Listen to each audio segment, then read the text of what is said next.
มันชิบไปแทบบ่สบายดีกันครับผู้ชมทุกท่านวันนี้เราก็พบกับรายการเฮงแหละกูจื้อมาได้แล้วเข้าเกม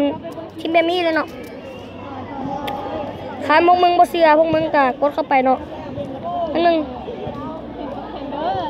ตอนเขาโหลดมาแรกๆเนาะจะบ่มีไฟนี่เนาะลงทุนไป400คอมเมนต์พวกมึงก็ทำการเข้าทีมเบมี่เนาะขออภัยเนาะที่มีคำหยาบพ้องตายแม่งซอกขอโทษเลยอย่าบอกจีมเลยว่าสลิปเอาเงี้ยอยู่แล้วไม่เลยเยอะๆเด็กทำกูได้สายยาว่าเด็กทำพวกมึงเอาไปเล่นกันได้เลยว่าขี้อิจฉาเอาลงให้เด้อลงแท้เลยกูอยากให้คนมาเล่นเกมนี้นำพวกมึงก็อย่าลืมไปโหลดเด้อเดี๋ยวกูสิไล่สตรีมอยู่ชื่อคอมเมนต์คอมมานเดอร์แอปใดแอปหนึ่งบุกโฆษณามึงดูคอมเมนต์ซื้อสัญญาณคอมมานเดอร์เรื่องแล้วอยู่เรือไม่ได้เลยเหมือนจะโจ๊กโอ้ฟ้าโคตรมืดเลยเบิ่งฟังนั่นกับฟังนี้ฟังนั่นกับฟังนี้ฟังนั่นกับฟังนี้ลองเบิ่งน้องฟ้าสายมือเคเนาะเข้านี่ลินได้ลูก33เนาะ34ใส่ซื้อเนาะอันนี้เบิ่งคนเลยดูใส่ด้วยเนาะใส่รหัสแล้วยังไม่มีนี่ยังบ่ลุกเลยเห็นบ่เดี๋ยวใหญ่มาคนใหญ่คนน้อยเคยบอกว่าจากคนไหว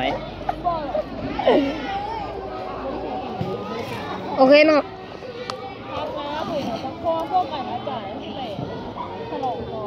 ดีเลยคิดต้องเชียร์ให้กูเล่นมันคิดดีเลยว่านั่งกับข้าวว่ะติดเล่นเพื่อห่วยแต่ว่า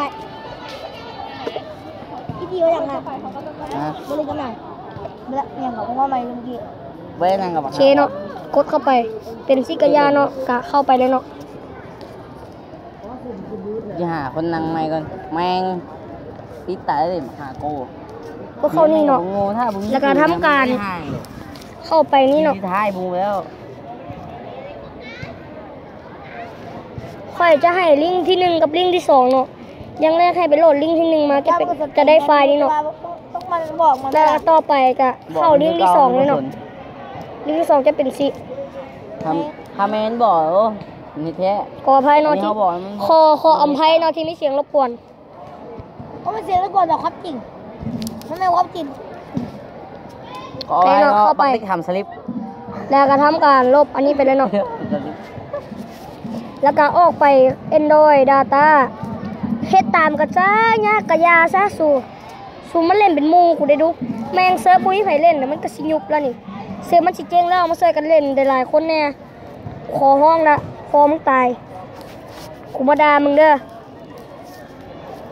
แล้วก็ลบตัว3ตัวนี้ออกแล้วก็ลบชุดไปน้ำเนาะเปลี่ยนสื่อกดเปลี่ยนหาบอลมาแล้วก็กดอันนี้ก็มาดีครับมันหล่อไอเวนเชเนาะก็มาดีเข้านี่บอกกระท่ามันโหลดมืออยู่ที่ไหนของมันบอลสภาพเนี่ยเห็นหนังผีได้เชเนาะกะฟ้ามองเข้านี่เลยเนาะที่บ้านกูมือที่ไหนแล้วคอมมืออยากเมื่อก่อนเองกระโดดอันนี้ให้แล้วกันเนาะท่านผู้ชมจะงงอ่ะ3:11เคเขาจะตัดไปตอนที่เขาโหลดแล้ว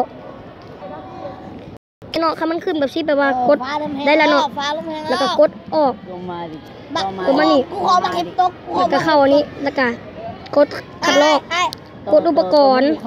แล้วก็กด Android Data แล้วก็นี่เนาะไฟล์มันซื้อนี่เนาะน่าจะฮู้กันดีที่มีคำว่าทีมแบบนี้แล้วก็กดเข้าไฟล์กดเรียบร้อยเลยเนาะกูก็มูกูเป็นยังกดตัวนี้แล้วก็กดแทนที่ กดออกเข้าเกมที่มันมี บักยังไง 100%มันนี่ต้องมาเห็บตก กูโต๊ะเหรอ เข้านี่เลยเนาะ บ้างเท่าไหร่ที่แบบฟ้ามืด PM ส่งจี นี่เนาะ ไปร้อย ถ้ามันขึ้นแบบชีแบบว่ามันเล่นได้แล้วพวกมึงโหลดกันหลายๆเลยกูจึงสิมีมูเล่น เขา มาแล้วสู PM 2.5 PM 4.0 โค้งไต่แมงตอกก็ดีเนาะโอเคนี่เนาะ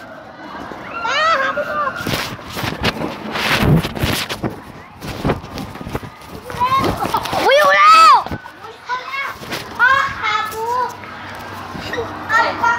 กดนี่แล้วเนาะมือนี่คือว่าเดือดว่าดีแล้วก็สิกลับบ้านจะเดี๋ยวมาซื้อกดนี่เนาะนี่เนาะกดนี่โอ้ยโทรศัพท์แล้ว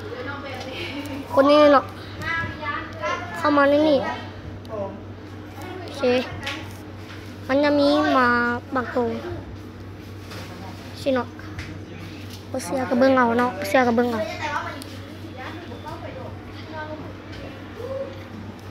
เขาจะตัดไปตอนเขาอยู่เมืองแล้วเลยโอเคเขามาฮอดเมืองแล้วเนาะ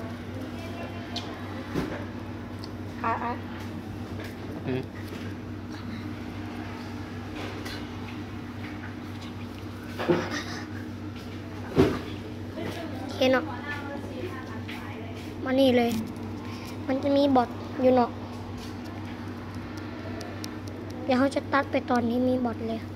ย่าแหละบ่ต้องตัดใกล้ฮอดละโอ้ PM 2.5 ของแท้โอเคเนาะ ถามนะจังมึงแล้ว กดนี่เลยตัวสุดท้ายเนาะ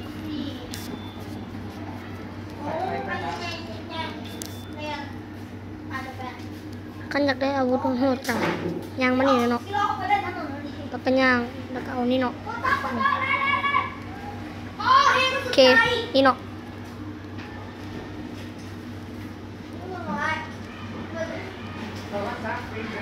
โอเคสำหรับคลิปนี้ก็อย่าลืมกดไลค์กด Subscribe แล้วก็กดแชร์เพื่อเป็นกำลังใจในการให้คลิปต่อไป